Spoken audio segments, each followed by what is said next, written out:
ini kita masih menerima segala pemberian, segala bentuk nikmat dan rahmat, yakni kasih sayang daripada Allah Subhanahu wa taala kepada kita. Dan kalau kita lihat dan kalau kita cuba nak menghitung berapakah jumlah nikmat yang Allah berikan kepada kita, banyaknya nikmat itu, kata Allah, wa in ta'uddu ni'matallah la tuhsuha. Jika kamu bilang nikmat Allah Subhanahu wa taala, kamu takkan mampu dapat membilang, kamu tidak akan dapat mampu membilang banyak, sekian banyaknya nikmat yang Allah berikan kepada kita. Dan termasuk satu nikmat yang cukup besar yang Allah berikan kepada kita ialah apabila Allah memberikan rasa manis dan rasa enak dalam hati kita di saat dan ketika kita melakukan ibadah dan ketaatan kepada Allah Subhanahu wa taala. Antara nikmat yang kita cuba nak dapatkan, yang kita sedang usaha untuk meraih nikmat itu, ialah untuk merasa kemanisan dan kelazatan dalam hati di saat ketika melakukan ibadah, di saat kita melakukan kebaikan, di saat kita melakukan perkara-perkara yang baik. Itu yang kita, yang cuba, yang perlu kita dapatkan. Karena kalau nikmat-nikmat yang lain itu bukanlah menjadi bukti dan alamat orang itu kekasih Allah Subhanahu wa taala. Contohnya nikmat harta, nikmat umur panjang, nikmat kesihatan, nikmat keluarga. Semua nikmat ini tidak terbatas kepada kekasih Allah. Tetapi orang yang dibenci, orang yang dimurkai oleh Allah pun Allah berikan nikmat-nikmat itu. Harta Allah juga berikan kepada orang-orang yang tidak beriman. Umur yang panjang juga Allah berikan kepada orang-orang yang Allah benci. Nikmat kuasa, nikmat pangkat, nikmat segala macam nikmat yang dalam bentuk duniawi ini bukanlah menjadi satu petanda orang yang dapat Allah sayang, orang yang tak dapat Allah tak sayang. Tidak. Maka sebab itu kata ulama, bila mana kita tidak dapat nikmat-nikmat seperti yang kita sebutkan awal tadi, maka kita tidak perlu rasa duka cita. Kerana ini bukanlah pengukur kita ni baik ataupun tidak di sisi Allah. Kalau seandainya Allah berikan nikmat itu kepada kita dalam keadaan na'udzubillah, kita melakukan maksiat kepada Allah, ini bukan satu perkara yang kita perlu banggakan. Contoh, seseorang terus menerus dengan maksiat, dia terus melakukan perbuatan yang dilarang oleh Allah, kan? Tetapi masih Allah kekalkan nikmat, bahkan Allah tambah pula nikmat. Apakah dia perlu berbangga dengan nikmat itu? Tidak. Kerana nikmat Allah beri pengukur ini baik Allah. Dia ni orang yang dikasihi oleh Allah Subhanahu wa taala. Maka sebab itu, kalau seandainya nikmat itu kita tidak dapat, nikmat-nikmat yang dalam bentuk duniawi tadi itu kita tidak dapat, bukanlah satu hal yang perlu kita rasa kecewa dan duka cita. Tetapi kalau seandainya nikmat-nikmat yang berkait dengan akhirat, contoh ibadah yang kita lakukan tetapi kita tak rasa kemanisan dan kelazatan dia, maka yang itu kita perlu bimbang. Kenapa kita perlu bimbang? Kerana bukti dan tanda seseorang itu menjadi kekasih Allah Subhanahu wa taala apabila dalam hatinya ada rasa kelazatan, ada rasa kenikmatan di dalam melakukan ibadah dan ketaatan kepada Allah. Lebih-lebih lagi ibadah solat. Setelah itu Nabi sallallahu alaihi wasallam pernah dalam hadis yang kata Rasulullah, ya Bilal, aqimus salah arihna biha. Wahai Bilal, azan sembahyang. Wahai Bilal, Rasulullah minta Bilal supaya mengazankan sembahyang. Kerana apa? Kata Nabi sallallahu alaihi wasallam, arihna biha. Wahai Bilal, kami nak rehat di dalamnya. Maknanya Nabi sallallahu alaihi wasallam, wahai Bilal, Dan Rasulullah beritahu juga kepada kita semuanya bahawa sembahyang ini merupakan waktu rehat kita. Kan kita nak rehat, kan kita nak ada rumah yang besar. Kenapa? Kita nak rehat, kita nak tenang, kan? Maka kata Nabi SAW, maka dalam sembahyang itu merupakan waktu dan tempat rehat dan tempat kita dapat ketenangan. Rehat daripada mana? Rehat daripada kesibukan, rehat daripada keserabutan hal-hal dunia. Tapi kalau seandainya dalam sembahyang pun kita bawa urusan-urusan dunia, kita bawa keserabutan dunia juga dalam masjid kita ataupun dalam solat kita, maka di manakah tempat untuk kita rehat? Yakni kita berhenti daripada urusan-urusan dunia kita, kan? Maka sebab itu tuan-tuan muslimin yang dirahmati Allah Subhanahu wa taala, maka kita perlu cari nikmat itu. Kita perlu mencari kelazatan dan kenikmatan ketika mana melakukan ibadah dan melakukan perkara-perkara yang baik. Jadi tuan-tuan muslimin yang dirahmati Allah Subhanahu wa taala, sebab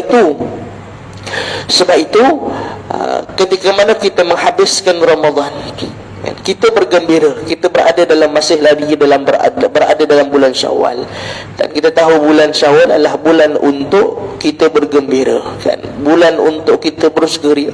Bahkan keseronokan kegembiraan kita dalam bulan Syawal ini merupakan satu tuntutan dalam agama. Tapi kita kena faham, kan? Kita perlu tahu kegembiraan apakah yang dituntut dalam agama di dalam bulan Syawal, kan? Sebab apa kita nak, kenapa kita perlu gembira? Kenapa kita perlu seronok bila kita berada dalam bulan Syawal? Apakah sebab semata-mata kita boleh, apakah sebab kita tidak lagi berpuasa, tak payah lagi nak puasa siang hari, kita gembira dalam bulan Syawal? Kegembiraan kita berada dalam bulan kita ini, tuan-tuan sekalian, adalah kerana yang pertamanya kita dapat melaksanakan ibadah kepada Allah telah dan yang akan datang melakukan ibadah kepada Allah Subhanahu wa taala. Sepanjang 30 hari kita berada dalam bulan Ramadan, kita asuh, kita tarbiyah, kita didik nafsu kita untuk dekat dengan Allah Subhanahu wa taala dengan ibadah-ibadah yang kita usaha, yang kita bunuh sepanjang Ramadan. Maka habis 30 hari tempoh kita asuh, tempoh kita tarbiyah dia, kita habis daripada bulan Ramadan, masuk kita dalam bulan Syawal, bermakna bukanlah tempoh tinggalkan segala ibadah-ibadah yang kita lakukan di dalam bulan Ramadan. Sebab itu kata Nabi SAW, "Qul bi fadlillahi wa bi rahmatihi fabidzalika falyafrahu wa khairum mimma yajma'un." Kata Allah Subhanahu wa taala, wahai Muhammad, katakan kepada mereka, "Qul bi fadlillah," katakanlah dengan kurniaan Allah, wa bi rahmatihi, dan rahmat Allah. Apa nama rahmat? Rahmat dia dalam bahasa Arab, bahasa Melayunya kasih sayang, maksudnya kecintaan. Jadi kata Allah, wahai Muhammad, bagi tahu kepada manusia, Allah turunkan Al-Quran, dan isikan dengan Al-Quran itu diamalkan, dan mengamalkan segala tuntutan Allah dalam Al-Quran itu merupakan kurniaan, merupakan anugerah, merupakan pemberian Allah Subhanahu wa taala, wa bi rahmati, dan tanda sayang dan kasihnya Allah kepada kita. Apa kata Allah? Mengamalkan isi kandungan Al-Quran yang Allah berikan kepada Quran, yang Allah bagi kepada kita ni, dan kita amalkan dia. Dan mengamalkan Al-Quran itu, kata Allah Subhanahu wa taala, merupakan anugerah daripada Allah, merupakan pemberian daripada Allah, wa birahmatihi, dan juga merupakan kasih sayang Allah Subhanahu wa taala. Tanda kasih Allah kepada kita, Allah berikan Al-Quran untuk kita amalkan.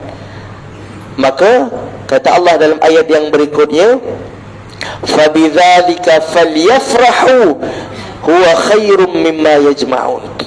Maka dengan yang demikian, falyafrahu, gembiralah kamu. Apa kata Allah Subhanahu wa taala? Al-Quran yang Allah berikan kepada kita merupakan anugerah daripada Allah, merupakan tanda kasihnya Allah kepada kita. Macam contoh, kita berikan hadiah yang mahal, kan, kepada seseorang, ataupun kita berikan hadiah kepada seseorang yang kita kasih, pasti kita akan berikan yang mahal. Kita tak akan beli kedai Eko, kita tak akan beli kedai RM2 beri kepada kekasih kita. Kita akan beli barang yang mahal. Walau tak ada duit, kerana kita sayangkan dia, kita pinjam duit dengan orang lain, nak dapatkan hadiah, nak beli hadiah, dan kita berikan kepada kekasih kita.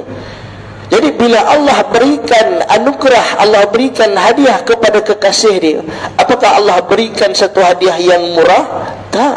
Sudah tentu Allah berikan satu benda yang sangat mahal. Apa dia? Mahal. Apakah hadiah yang mahal yang Allah berikan kepada kekasih dia?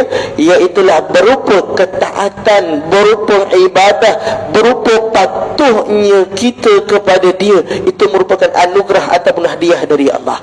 Maknanya tuan-tuan yang kita datang pada waktu ni, kita datang awal, setengah jam sebelum masuk waktu zuhur, sebelum masuk waktu Jumaat, kita datang dah. Ada yang awal lagi 1 jam, ada yang lebih awal, ada yang awal datang, sembahyang dia, kemudian baca Quran dia, zikir dia, kita mengaji dia. Semua ini tuan-tuan sekalian adalah hadiah daripada Allah Subhanahu wa taala. Kejayaan kita melawan nafsu, datang awal ke masjid. Kejayaan kita melawan nafsu yang halang kita datang sembahyang berjemaah di masjid, kita berjaya datang. Kita baca Quran walaupun kita tahu sekarang ekonomi tak cukup baik, kan? Orang yang meniaga tahu sepanjang Ramadan meniaga tak berapa nak cantik macam tahun-tahun yang lalu, tapi tetap, kan, kita yakin, kita rasa sedap, kita rasa lazat, terus kita bersedekah. Jadi perasaan ataupun ibadah yang kita dapat lakukan itu datangnya daripada siapa? Datangnya daripada Allah, kan? Jadi bukan ada siapa-siapa yang paksa, kalau kau tak sedekah, aku tembak kau. Tak ada siapa yang paksa kita begitu. Tapi alhamdulillah saya banyak menguruskan dana untuk masjid-masjid. Ada hamba Allah yang infak 1,000, ada dan hamba Allah yang menginfak sekali 2,000. Itu berjumlah yang kecil, ada yang lebih daripada itu. Jadi kenapa kita dapat lakukan benda itu? Walaupun bukan senang mendapatkan duit ini, tuan-tuan, bukan senang, kan? Tetapi kejayaan kita bersedekah melawan nafsu yang mengugut kita. Kalau kau keluarkan duit, kau sedekah ni, kau jadi miskin. Kalau kau keluar duit ni, harta kau semakin kurang, kan? Itu nafsu yang sentiasa mengugut kita. Kita dapat lawan dia. Jadi perbuatan kita tadi itu datang daripada siapa? Datang daripada Allah. Jadi perbuatan ibadah, kebaikan, perbuatan taat ini merupakan satu hadiah, anugerah daripada Allah hanya kepada kekasih-kekasih dia. Maka sebab itu tuan-tuan sekalian, kalau kita tak kasih itu, patut kita rasa bimbang, kan? Kenapa aku masih takut untuk bersedekah? Kenapa aku tak rasa rugi kalau aku sembahyang tidak berjemaah? Kenapa aku tak rasa rugi kalau aku tak datang sembahyang, tak datang ke masjid awal? Kenapa aku tak rasa rugi tak baca Quran setiap hari? Kenapa aku tak rasa rugi aku tak berzikir? Kenapa aku tidak rasa rugi dengan ibadah-ibadah yang kalau kita lakukan sebenarnya akan menguntungkan dunia dan akhirat kita? Maka sebab itu tuan-tuan, nikmat, antara nikmat yang perlu kita cari, yang perlu kita usahakan untuk mendapatkannya adalah nikmat rasa manis, rasa lazat, rasa enak, rasa tenang, rasa sedap ketika melakukan perkara-perkara yang baik, melakukan ibadah rasa sedap, kan? Merasakan melakukan sedekah rasa sedap, silaturahim rasa sedap.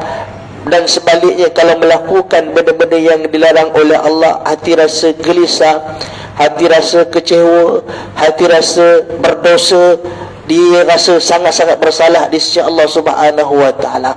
Dan juga kalau tuan-tuan sedar ataupun tidak, kegembiraan juga yang kita kecapi dalam bulan Syawal ini adalah kerana ibadah kita dapat lakukan terus di dalam bulan Syawal, seperti ibadah kita memberi jamuan orang makan. Sebab itu tuan-tuan, kita nampak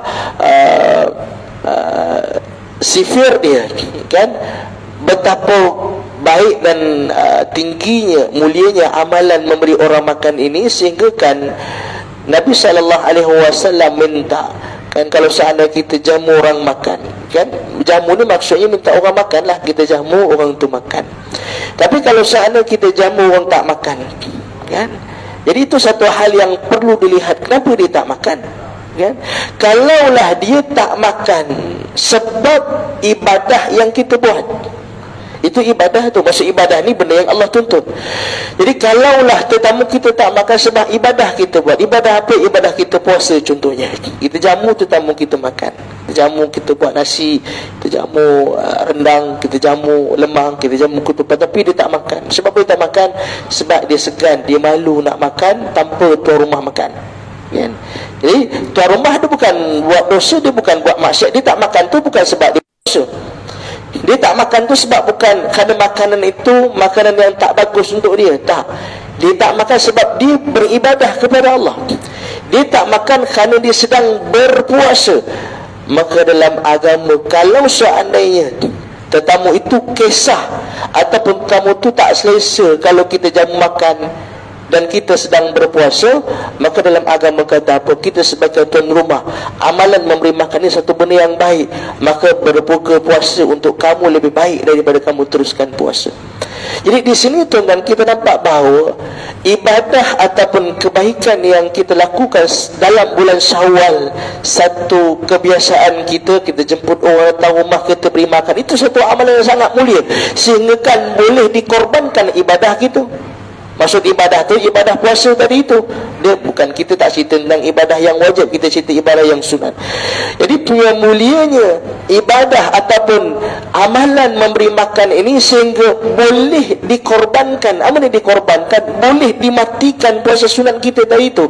Nak kata mulianya amalan memberi makan ini. Jadi bila kita dapat lakukan, kita lakukan kebiasaan dan adat kita di Malaysia, kita lakukan sepanjang kita berada dalam bulan Syawal. Besok hari Sabtu jalan jam, kan, sana dan di sini, rumah terbuka sana, rumah terbuka sini, satu amalan yang baik. Tapi tuan-tuan muslimin yang dirahmati Allah, dalam kita berkunjung, kan, kita ziarah rakan kawan kita, ziarah ahli keluarga, kaum kerabat kita, pastikan kita jaga jangan sampai merosakkan amalan yang terpuji ini. Ziarah mazari satu benda yang baik. Bahkan kata Nabi SAW, barang siapa yang nak Allah panjangkan umur dia, barang siapa yang nak Allah murahkan rezekinya, maka hendaklah dia menghubungkan silaturahim. Di antara tanda-tanda orang yang beriman, kata Nabi SAW, fal yukrim dhaifahu, maka hendaklah dia memuliakan akan tetamu dia. Jadi dalam keadaan kita melakukan amalan yang baik, amalan yang terpuji dalam bulan Syawal ini, maka jagalah daripada perkara-perkara yang boleh merosakkan amalan yang terpuji yang kita sebutkan tadi, sehingga ibadah puasa sunat kita, puasa 6 itu dapat dikorbankan dengan mata-mata tamu kita selesa bila kita menjamu ataupun kita menyediakan juadah untuk mereka, kan. Maka amalan dan sebahagian, mungkin tidak semua, tapi kadang-kadang menjadi satu kebiasaan, bila dah jumpa kawan-kawan, bila jumpa dengan kaum keluarga yang mungkin 6 bulan sekali baru jumpa, 3 bulan sekali baru jumpa, ada yang setahun sekali baru jumpa, maka panjanglah yang dibual, yang diborakkan. Dan juga banyak yang berlaku, yang diborakkan tu hal-hal yang benda yang tak sepatutnya, bahkan boleh mengguriskan perasaan orang lain. Kan, saya pernah satu hari tu, ini bukan cerita tahun ni lah, tahun lepas, bukan tahun lepas, tahun-tahun yang lepas, ya, bila terima tetamu datang, jadi apa yang disebutkan, apa yang cuba diutarakan oleh tetamu itu soal kahwin. Betul, ada nak lara dalam tu. Kemudian ditanyalah pasal dah umur dah berapa, kemudian kenapa tak kahwin lagi, bla bla. Walau dia tetamu yang pembantu tuan rumah. Itu satu. Yang kemudian yang kedua, dia sebut pula dia orang tua, dia sebut pula tentang kita kata, boleh dikatakan dia rasa satu perkara yang hebat dia apabila dia dapat mengahwinkan anak-anak dia masih muda, dia usia yang muda. Dan apa yang saya lihat, masa itu benda yang tak boleh kita lakukan. Benda itu mengguruskan perasaan orang. Bahkan kita rasa ujub dengan kejayaan yang kita lakukan, berjaya mengahwinkan anak-anak di usia muda. Tapi apa yang saya lihat, perkara yang haram yang dilakukan pasti akan menatijahkan benda yang tidak bagus, kan? Akhirnya saya melihat keluarga, anak-anak hamba Allah ini porak-poranda, kan, cerai-berai dan segala macam. Dia isunya di mana? Isunya kerana orang yang melakukan benda yang Allah benci, Allah tak akan berikan keberkatan. Allah tak akan bantu untuk membaikkan dia. Allah tidak akan bantu. Sebab macam kita pun, kalau orang tu melawan cakap kita, orang tu buat benda yang kita benci, kita tak akan sayang dia, kita tak akan jaga dia, kita tak akan defend dia, kita tak akan buat benda yang baik untuk dia. Begitu juga dengan Allah Subhanahu wa taala. Kalau benda yang Allah larang, Allah tegah pun kita buat. Bila jumpa, asal jumpa nak mengumpat orang, asal jumpa nak mengadu domba, asal jumpa saja nak cerita buruk tentang orang. Orang yang seperti ini, yang dicerita orang lain buruk, rumah tangga dia pasti akan jadi buruk. Pasal akan jadi buruk, pasal keberkatan itu tidak akan wujud dalam rumah tangga dia, kerana dia mulut yang telah mengeluarkan kata-kata yang dibenci oleh Allah Subhanahu wa taala. Satu. Kemudian yang kedua, amalan dan perbuatan itu telah merosakkan kesucian dan kemuliaan amalan ziarah menziarahi tadi itu. Kalau Nabi SAW bagi tahu puasa itu pun boleh dirosakkan dengan amalan mengumpat, bagaimana pula dengan ibadah-ibadah yang lain? Ketika Rasulullah SAW bagi tahu puasa itu berperanan sebagai perisai kita, ada perisai mempertahankan kita daripada perisai. Kalau kita tengok orang menggunakan perisai, apa tujuan dia menggunakan perisai? Untuk mengelak atau mempertahankan dia daripada bahaya, mempertahankan badan dia daripada serangan musuh.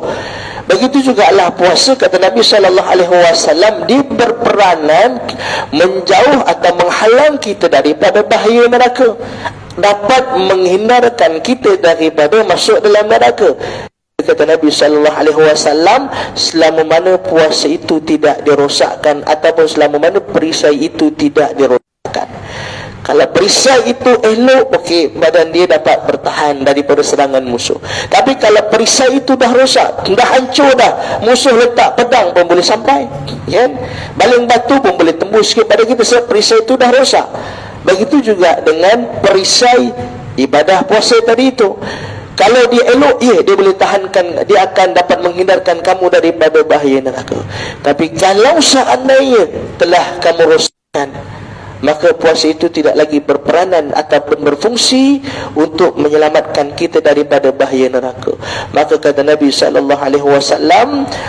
maka yang merosakkannya itu, yang merosakkan perisai ataupun puasa kita tadi itu adalah mengumpat dan perkara yang sewaktu dan seangkatan dengannya. Mengumpat, mengadu domba. Jadi hal-hal itu boleh merosakkan fungsi puasa yang dapat menyelamatkan kita daripada neraka. Begitu juga mengumpat, mengadu domba, fitnah, menghina, perkara yang sewaktu dan seangkatan dengannya tadi itu merosakkan amalan terpuji yang kita lakukan sepanjang dalam bulan Syawal.